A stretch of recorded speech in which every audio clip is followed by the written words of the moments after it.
The Hadley Institute for the Blind and Visually Impaired presents iFocus, tips on using the vision accessibility features in iOS. In today's installment, we'll look at using the timer.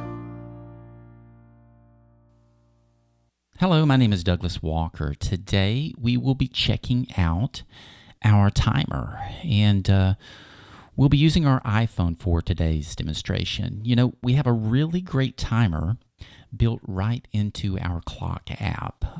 So how about we go ahead and launch our clock app to find our timer and get started. All right, our clock app is right here on our desktop. So we'll go ahead and just right flick to it on our desktop here. So we'll just right flick. Clock, 9:12 a.m. Double tap to open. Actions available. Okay, so here's our clock app. So we'll just single finger double tap to activate it here. And we'll just single finger double tap. Clock, edit button. Okay, our clock app is opened and we're actually placed within our World Clock tab here. Okay, so how about we first begin by talking about our clock face interface.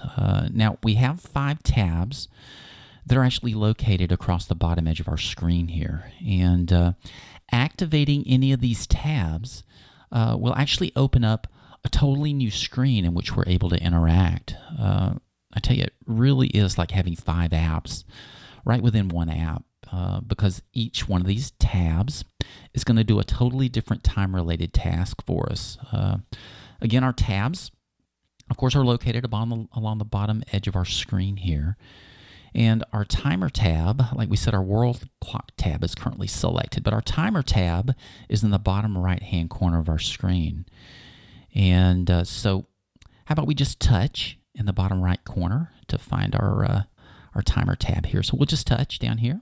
Timer tab 505. Okay, so there's our timer tab. So we'll just single finger double tap to select it or to activate our timer tab. So we'll just single finger double tap anywhere here. Selected. Timer tab 505. All right, our timer tab has now opened. You know, I tend to use our timer more than any other part of our clock app. I tell you, it really is super easy to use. So how about we begin by first just exploring our screen, and we'll actually set our timer as we explore here. Okay, at the very top center of our screen, and just below the time up here in our status bar is our timer heading. So we'll just orient ourselves to the top of our timer interface here by just touching our timer heading here. So we'll just touch our heading at the top center of our screen here. Timer heading. Great, so there's our timer heading. So we know for sure that we're actually in our timer tab here. Okay, so we can just begin right flicking from here, and we'll be able to totally explore our timer tab. So we'll go ahead and just right flick from here, and we'll right flick. 2 hours. Picker item. Adjustable. Swipe up or down with one finger to adjust the value. Okay, so here we find our picker item, and our alarm is already set for 2 hours. And you know, our picker item is exactly what it sounds like. We're able to flick up, or we can flick down our screen, and this will allow us to pick our desired time. Now, we heard voiceover announce a lot of great hints because our hints are turned on. So we got some really great information there, and those hints let us know exactly how we interact with our picker item. Now, like we said, we're on our hour picker item, so you know, we can just flick up or down, of course, to change our timer here. So how about we set our timer? It's already on 2 hours. So how about we set it for 4 hours? It's kind of a long timer, but why not? We'll just flick up to through our hours and pick 4 hours here. So we'll just flick up. 3 hours. Okay, and there's 3 hours there. So we'll flick up again. 4 hours. Great. And now we have our timer set for 4 hours. It's a long time, though. Anyway, how about we just right-flick to our minute picker here. We just right-flick, and we can set our minutes, and we'll just 15 minutes. Picker item. Adjustable. Swipe up or down with one finger to adjust the value. Okay, and we get those great hints again. And again, here we have our minute picker. And our minute picker is already set for 15 minutes. So how about we just flick up and we'll change our picker from 15 to 30 minutes here. So we'll just flick up our screen and we'll flick until we get to 30 minutes. 16 minutes. 16. 17 minutes. Up. 18 minutes. Now, every time I flick up, of course, we advance. 19 minutes. We could flick down and go backwards if we wanted to, but we're flicking to 30. 20 minutes. 21 minutes. We can even flick faster up 20, screens, 20, 20, 25 minutes. 25. 26 minutes. 27, 28 minutes. 29 minutes. 30 minutes. Okay, that's great. So now we have our timer set for 4 hours and 30 minutes. So we got a lot of time once we get it started here. Okay, so how about we go ahead and right click. We'll right click to our next element here. Now that we have our timer's time set, we'll just right click. When timer ends, ripples, button. Okay, so here we have our when timer ends button. Okay, so activating our when timer ends button is going to give us a list of different sounds, and we'll have the ability to pick the sound that will begin playing once our timer has finished counting down to 0. We've been given some really cool sounds here to choose from. Now, we're not going to explore our when timer ends button. However, once we activate it, it's really easy just to right click through our sounds list that pops up and choose our preferred sound here. Now, we've already been given a really cool item called when stop playing. And it's at the very bottom of our sound list. Now, if we choose stop playing, it actually gives us the ability for our timer to act as our sleep timer. So when our timer has finished counting down, our audio app will actually stop playing for us.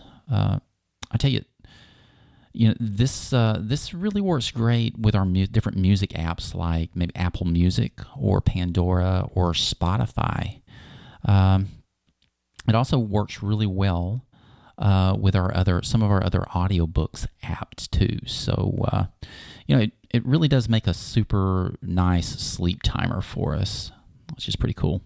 Okay, so we'll go ahead and just right click from here, and we'll just right click. Cancel, dimmed, button. Okay, so here we have our cancel button, and we've probably already guessed that we would just activate our cancel button here if we wanted to just cancel our current timer and start from 0 again. We could kind of zero it out from here. All right, so let's go ahead and just right click from here, and we'll just right click. Start button.